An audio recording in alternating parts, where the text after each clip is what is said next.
Good morning. It's great to be here together on the Lord's Day to worship Him in song and prayer and to dwell upon His Word. It's a blessing to be with you this morning. If you're visiting with us, we welcome you. We hope that you stick around and give us a chance to get to know you a little bit better. I know that everybody's excited. This is Christmas time, and Christmas time is the climax of a year of waiting. You know, we associate longing and waiting with Christmas. There's phrases like, "He's slow as Christmas." What does that mean? It means that it feels like it takes forever, to a child anyway, for Christmas to get here. The older you get, that goes away. Then it seems to come too soon every year. But kids are thinking, when will it get here? Well, it's this week. And I know a lot of kids here are very excited about Christmas time. We sing songs about the waiting and the longing for Christmas, like it's beginning to look a lot like Christmas. And I noticed, really for the first time, these words from that Christmas carol, I guess you call it, that I never noticed before. It's about longing and waiting both on the kids' part and on the parents' part. A pair of hop-along boots and pistol that shoots is the wish of Barney and Ben. Dolls that talk and go for a walk is the hope of Janice and Jen. Have you ever noticed this last part? And Mom and Dad can hardly wait for school to start again. I've never noticed that before, but the kids are excited about Christmas and Mom and Dad are waiting on school to start, Let's get this break over with. So there's anticipation on both sides, that the kids and the parents, it's a little cutting in different directions, but it's on both sides. And that longing and anticipation that goes with this time of year mirrors the long wait for Christ to come into the world. Galatians 4, verse 4, says that when the fullness of time had come, God sent His Son, born of a woman, born under the law, to redeem those who are under the law, so that we might receive adoption as sons. Romans 5, verse 6 says, while we were still weak, at the right time, Christ died for the ungodly. There were years of longing and waiting. In fact, all the way back at the beginning, we have this early prophecy in Genesis 3:15. After Adam and Eve had sinned and God brought curses on them and upon the serpent, He said to the serpent, I will put enmity between you and the woman, and between your offspring and her offspring, and he shall bruise your head, but you shall bruise his heel.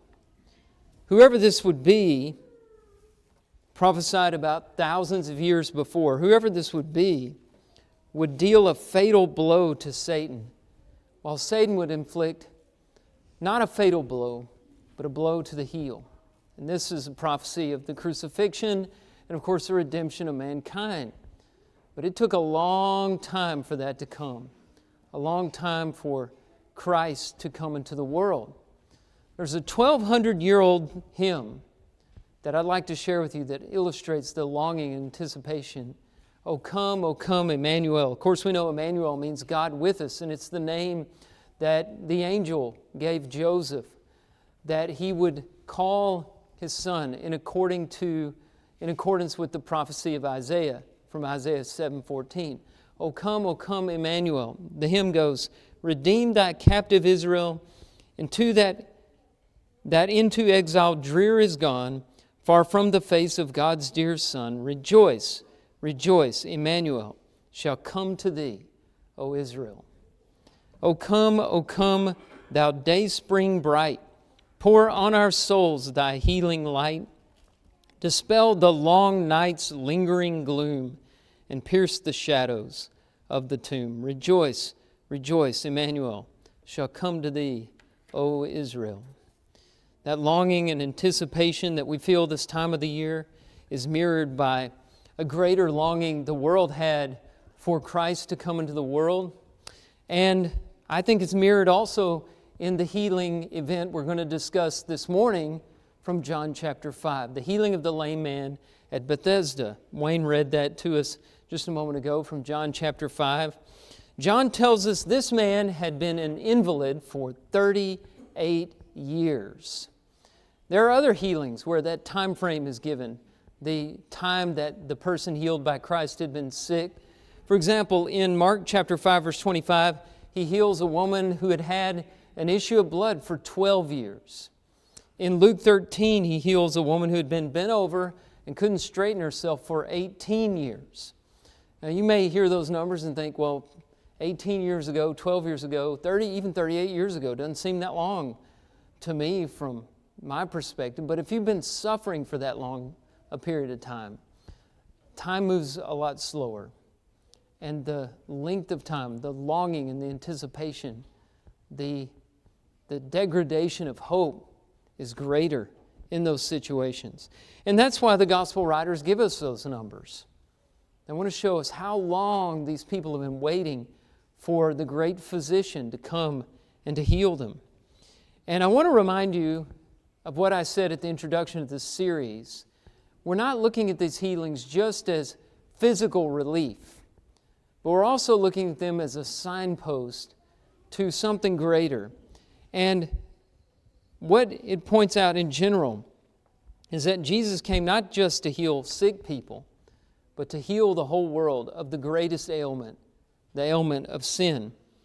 And as we dig deeper, we'll find that this story isn't just about a man who was paralyzed and waiting for someone to tell him to take up his bed and walk, but it's about waiting. The pain of waiting, the thrill of waiting, and the point of waiting. And that's our outline for this morning. Let's start with the pain of waiting as we look at this man. John describes the scene in Jerusalem by the sheep gate, 5 roofed colonnades surrounding a pool named Bethesda. Translated, that means house of mercy. So it was a natural place for him to be, in the house of mercy. Under those colonnades, there was, according to John, a multitude of invalids, blind, lame, and paralyzed. And this was one of the paralyzed individuals. He'd been there among all that misery for a long time. John says he'd been sick for 38 years. That doesn't mean that he was lying there by the pool of Bethesda every day for 38 years. But John does say that he'd been there a long time and had not gotten any benefits from waiting there. We don't know how he got there. I imagine he had to depend on somebody to bring him to that place.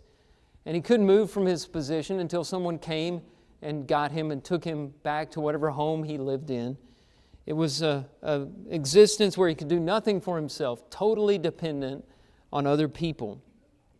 And this house of mercy, Bethesda, was his only hope. There's nothing else he could do, so he waited in the painful place, full of so much misery. Patrick Rothfuss says that perhaps the greatest faculty of our minds is the ability to cope with pain. And he speaks of 4 doors of the mind which everyone moves through to protect themselves from pain. I found this very interesting. And the 4 doors of the mind to protect ourselves from pain are, number 1, the door of sleep. Sleep gives us a retreat from the world and all its pain. Sometimes when we suffer pain, a great deal will go unconscious, and that's the body's defense mechanism to protect us from pain when it's too great to bear. So there's the door of sleep. Number 2, he mentions the door of forgetting. It wasn't an option for the lame man, but some people can learn to forget. And we hear this term, time heals all wounds. That's not true, of course, but I guess you could say that time heals some wounds. So there's the door of forgetting. The 3rd door that he mentions is the door of madness. Sometimes the mind is dealt such a painful blow that a person becomes mentally ill and suffers even greater suffering than the physical torture through the mental pain they go through. But there's the door of madness. And then the final door that he mentions is the door of death, the final door, the last resort. I don't think that list is complete, though. That's Rothfuss's list. There's a 5th door that we see here in John chapter 5.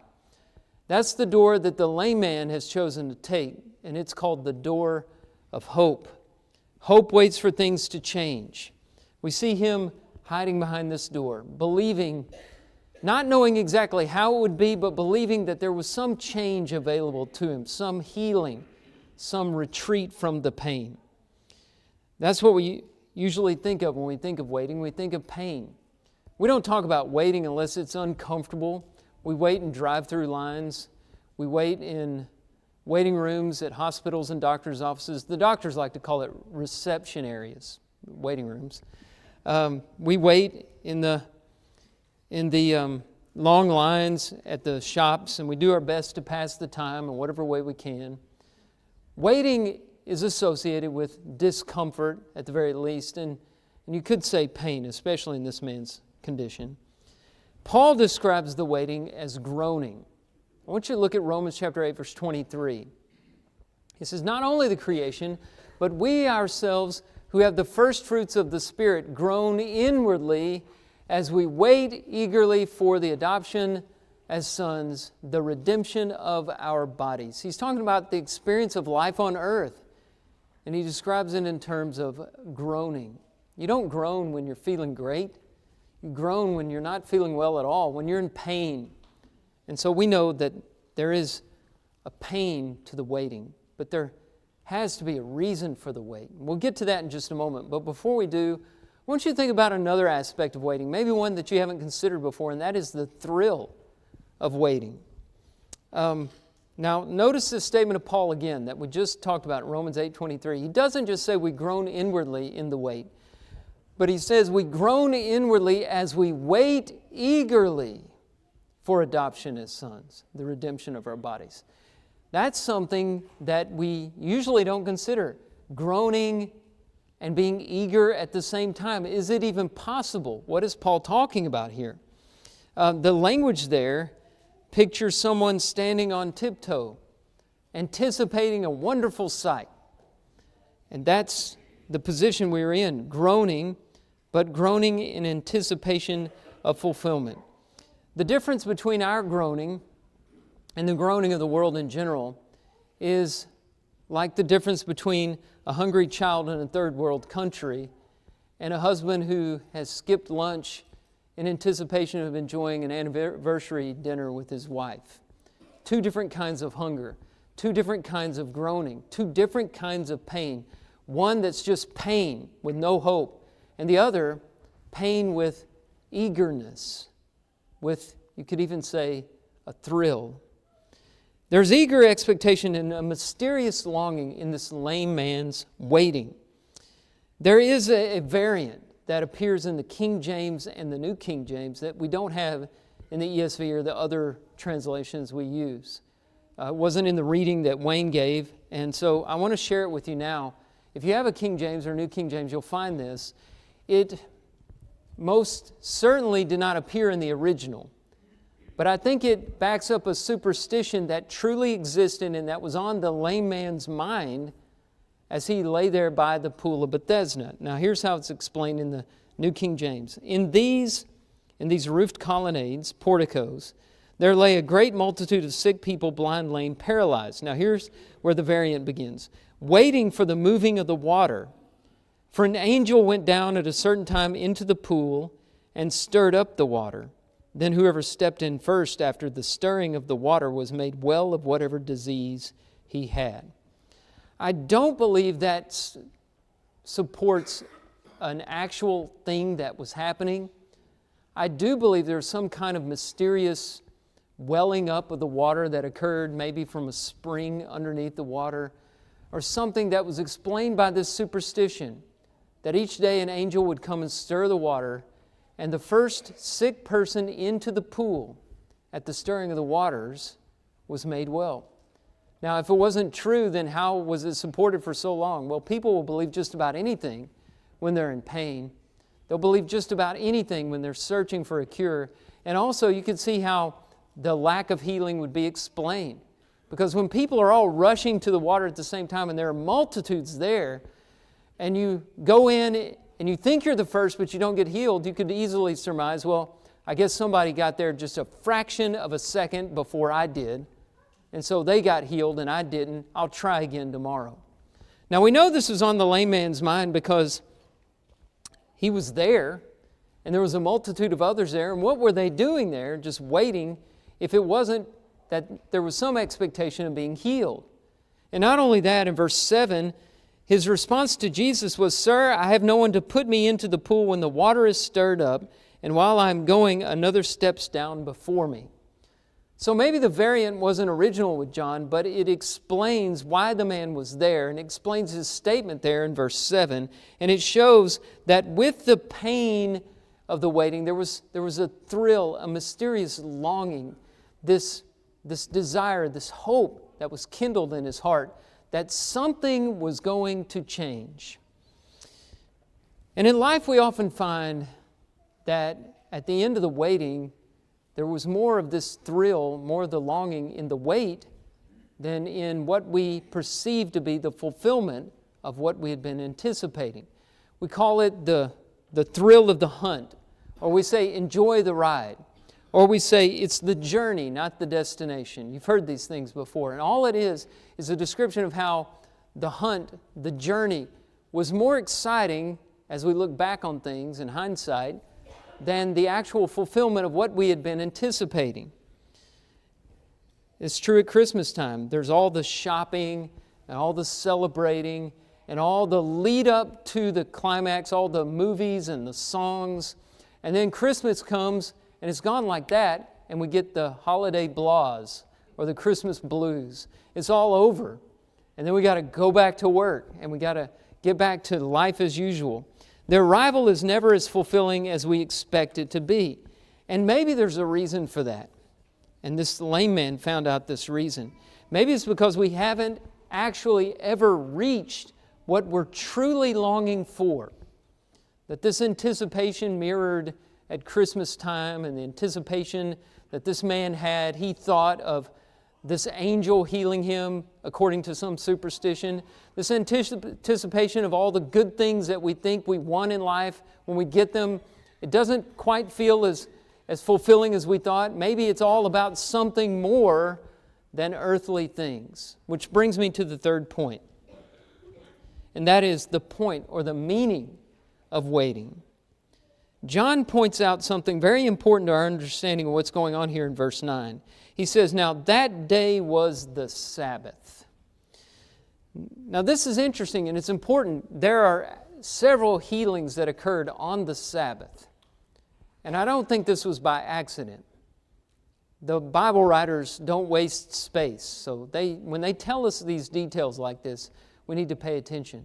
There are actually 7 healings on the Sabbath day. And since this is a series on healings, I thought I'd just go down the list real quickly for you of all 7, starting with the one we're studying this morning, the healing of the man at Bethesda. That's John 5. And then you have the man born blind a few chapters later in John chapter 9. In Mark chapter 1, you have the healing of a man with an unclean spirit. He was demon-possessed. Also in Mark chapter 1, you have the healing of Peter's mother-in-law. In Mark chapter 3, Jesus heals a man on the Sabbath who had a withered arm or withered hand. And then we mentioned the woman who was bent over and couldn't straighten herself for 18 years. That's Luke chapter 13. She was healed on the Sabbath day. And finally, the man with dropsy, which is a condition maybe called edema. We know it as edema today. That's Luke chapter 14. 7 healings on the Sabbath day. And as I said, each time it wasn't done by accident. The timing was purposeful. So why? As we look at these various healings, and especially the one we're considering in John 5, the reasons become clear. And there are 4 that I want to share with you this morning. Number 1, he did it to challenge the authorities who had perverted the Sabbath into another legalistic qualification. You know how self-righteous the Pharisees were and how stale their religion had become. It was just a list of do's and don'ts. It was rule-keeping, law-abiding, and they made the laws. And the traditions that they celebrated were more important to them than the actual letter of the law. By the time of Christ, they had fenced in the Sabbath law with a stack of regulations. There were 39 types of activity you could not do on the Sabbath. Now that isn't spelled out in the Old Testament, in the law of Moses, but they had, through the years, developed this list of 39 things you couldn't do, including reaping grain, which is what they accused the disciples of Jesus of doing in Luke chapter 6.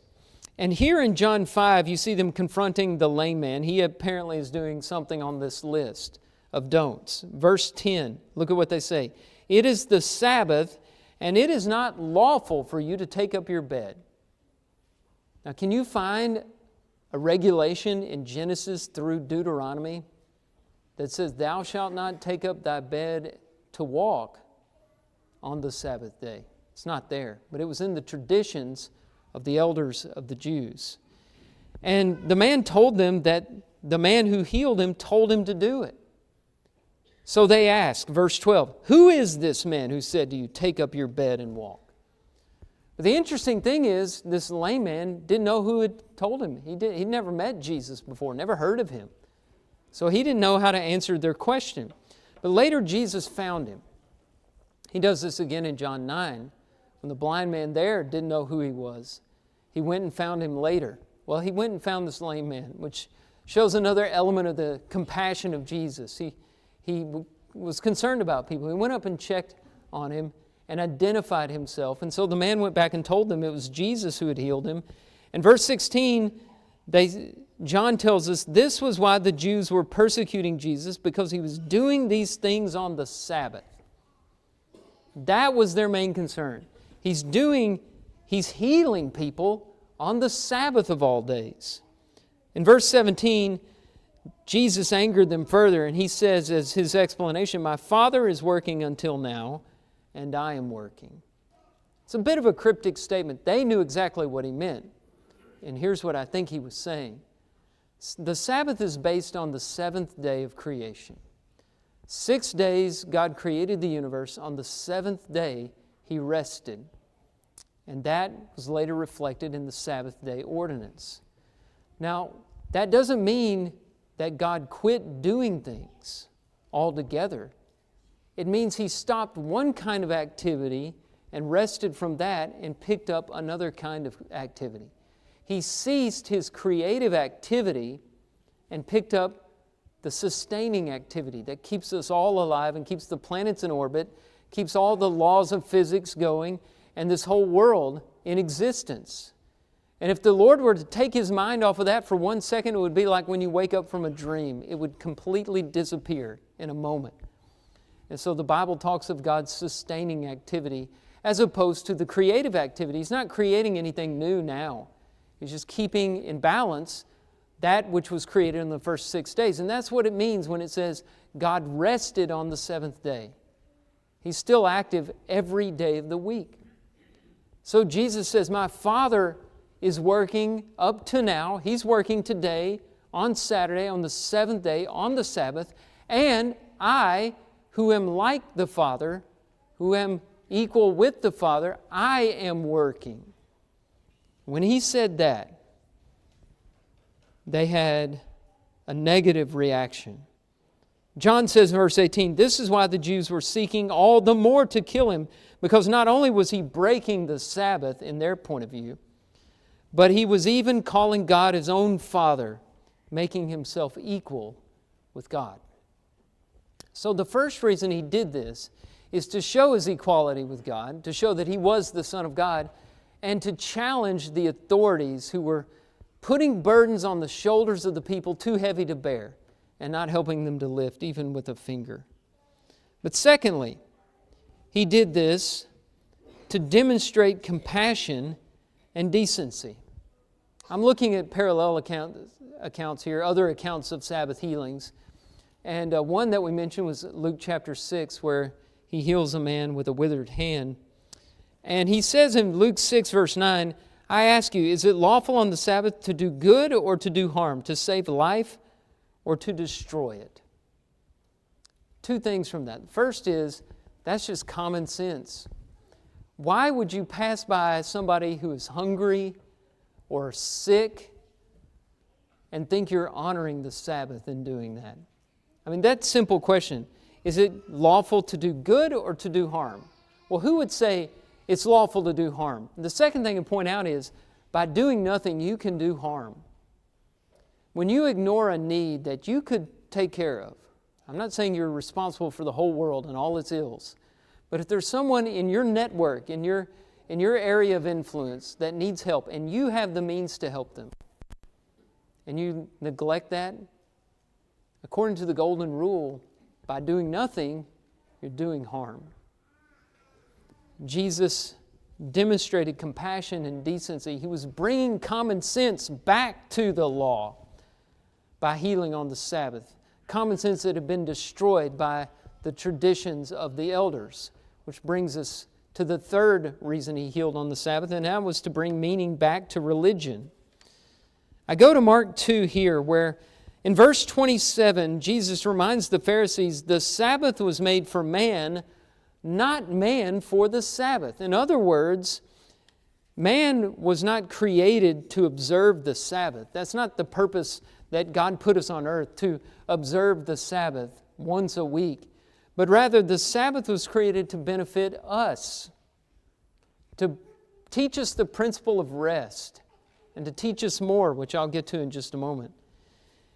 In Mark chapter 3, we find the Jews completely paralyzed by their regulations, powerless to help a man with a withered hand, the serious health problem. They couldn't do nothing. They would do nothing, but Jesus would.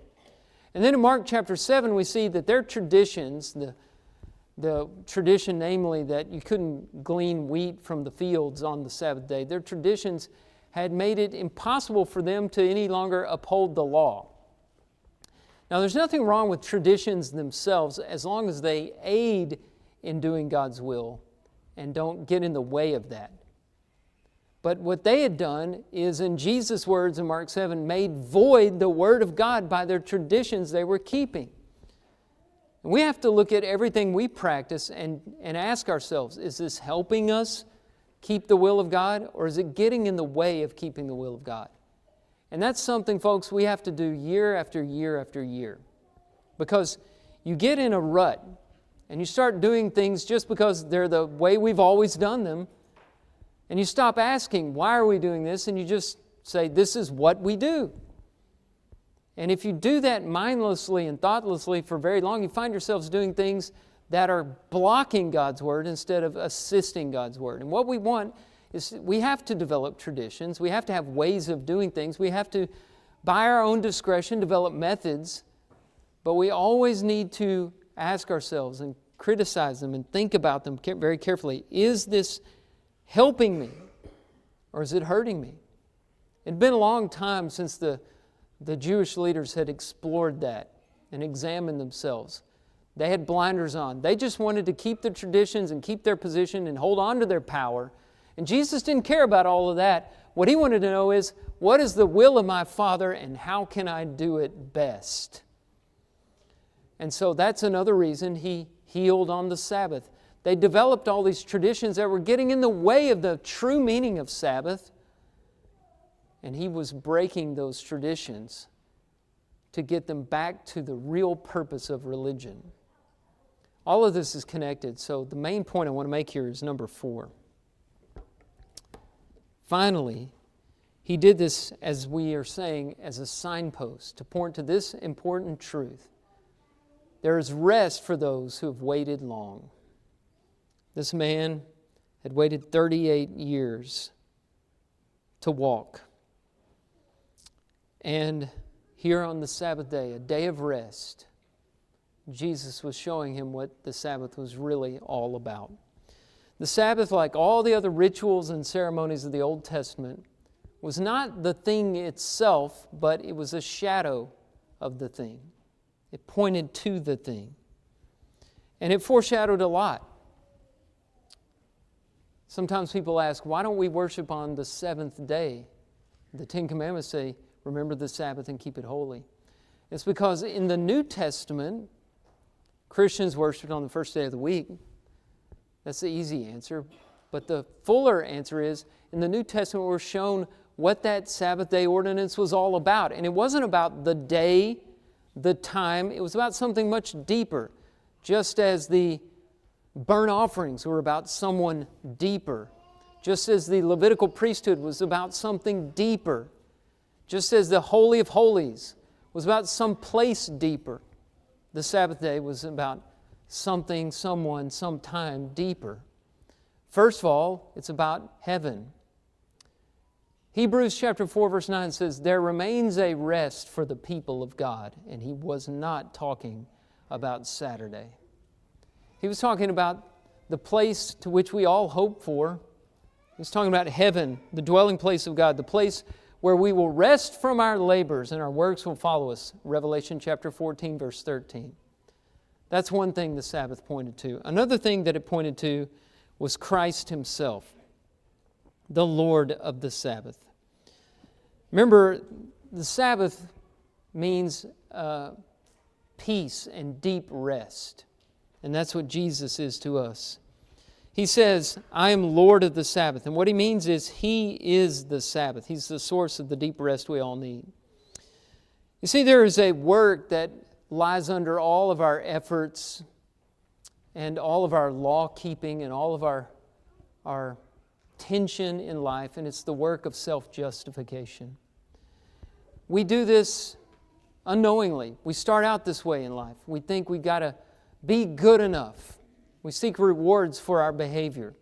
When we do wrong, we feel sometimes we can't be released from that. We can't save ourselves, and it's true, we can't. But some people get trapped in that work of self-justification, and Christ came as our Sabbath to finish the work of justification on our behalf so we don't have to do it.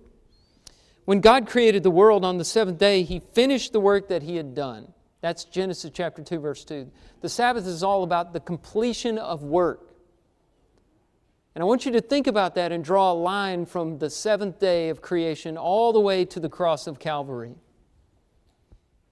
where Jesus in His dying breath said, "It is finished." That's our Sabbath.